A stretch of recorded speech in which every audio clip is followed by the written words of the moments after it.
जय माता दी समस्त को देवांजलि कुकिंग चैनल को स्वागत करुच्ची सांग मैंने आग को आसूची सुदशा व्रत से आपण सहित दशपुर पिठा रेसिपी शेयर करी। एटा दशपुर मंडा नुहे सेमिति सकाळे छुआ मान स्कूल पठे चाउल जंती पिठा बनवा बहुत कष्ट हो पड़े स्पेशली एका रुवा माँ मान से भाविली एभलिया गोटे सहज पिठा तैयारी करके शेयर करी जहाद्वारा आपण मैंने बहुत सहजरे बनई पारे।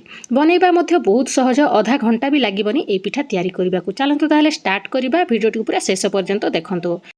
प्रथमे आम बिरी चाउल को बतुरे नेबा। क्वांटिटी मु कहि दउची गोटे ग्लास चाउल को अध ग्लास बिरी नहीं जिबे अरुआ चाउल नेबे आउ एई परिमाण रे कले आपनक पिठा बहुत भल बनिबो। देखंतु मु भलसे याकू सफा करिकी धोईकी बतुरे नैची 3-4 घंटा बतुरी सारिबा परे आमे याकू मोटा पेस्ट से बाटी नबा। पूरा आणटा जो इडली पाई बनै थाउ सेमती ही रहिबो। तापर चलंतु या पाई 10 पूर बनैबा। प्रथमे मु दे देछि घी पैन रे आउ आपण गणुथिबे केतेटा होउची आउ एठी मु तापरे नडिया दे देछि कोरिकी। नडिया दे सारला परे आमे गुड़ दे दबा एथिरे आउ एबे आमे किछि समय नडिया आउ गुड़ को भाजी नबा।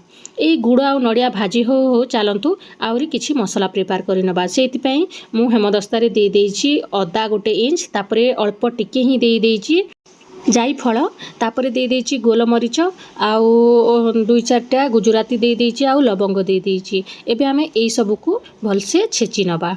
एबे आमे नडिया भजारे एई मसला को दे दबा। जायफल टिके कम ही पकेबे बेसी देले तार स्ट्रांग स्मेलटा खराब कर दे थाई पूरा को। तापरे आमे आधा चामच खंडे एथिरे राशी दे दबा आउ दे दबा छेना। एई सब को एबे भलसे आमे मिक्स करि नबा। टिके गणिबे केते खंडे पकेइछि एई सबरु जोटा आपनक पाखरे अछि पकेबे नहले कोटाके स्किप भी करि पारिबे। एथिरे आपण कदली मध्ये अल्प टिके पकेइ पारिबे पूजा हिसाब रे किछि असुविधा नै। तापरे भलसे एई पूराटा बनि जाइछि। देखंतु एबे आमे पूरा को बनै कि ठंडा करि नबा। ठंडा हो सारला परे याकू आमे गोल गोल करिबा लडू आकार करिबा। टिके हाथ रे पानी मारी देबे आ उषुम थिबा अवस्था रे कले भी किछि असुविधा नै। हाथ रे टिके पानी मार देले आराम रे एटा लडू हे पारिबो। देखंतु ए भलिया गोल गोल आपण निज मन पसंद अनुसार केते बड़ करिबा पई चाहुथिबे सेतिकी बड़ पिठा करिवे। ए भलिया गोल गोल सब आगो करि नबा। देखंतु एबे सबुतक को मु गोला करि सारिची। एमती तो 6टा खंडे ही बनीची मु जेहेतु फाळे नडिया को करिथिली। तापरे तार बेटरटा देखंतु तार कंसिस्टेंसीटा ए भली रहिबो। अल्प टिके सैंधव लुण एथिरे पकेई देइथिबे। भलसे याकू 2-4 मिनिट पर्यंत फेंटी नबा जहाद्वारा कि टिके माने स्पंजी हबो हमरो पिठाटा ऊपर तो लेयर गुड़ाक।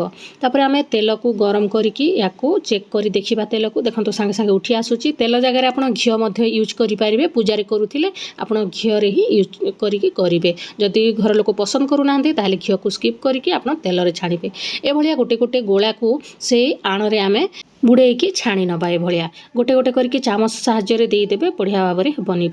तापरे तेल को टिके भलिया ऊपर टिके स्प्रेड करि दबा जहाद्वारा कि ऊपर तक मध्य भलसे भाजी हे पारिबो। आउ तळपटे 2-3 मिनिट पर्यंत जमारो उठेबेनी। 2-3 मिनिट पर ही ए भलिया धीरे धीरे उठेबे जहाद्वारा कि आउ पूराटा बाहरी जीवनी। ए भलिया धीरे धीरे उठी दउची। देखंतु संग माने 10 पूर मंडार रेसिपी भी मो शेयर करी सारी छी। आउ एंड स्क्रीन रे देबी आपन को जदी दरकार सेही वीडियो मध्ये देखि पारिबे किबा अन्य किछि रेसिपी आपन को जदी दरकार मते कमेंट बॉक्स रे जणैले मु सेही रेसिपीटा आपन को सहित शेयर करबी।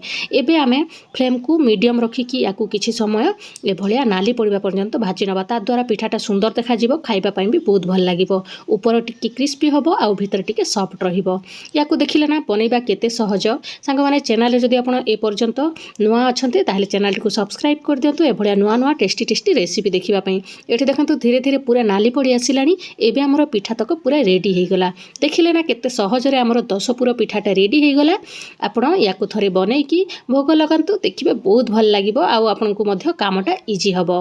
वीडियोटी को शेष पर्यंत देखिथिबारु बहुत बहुत धन्यवाद।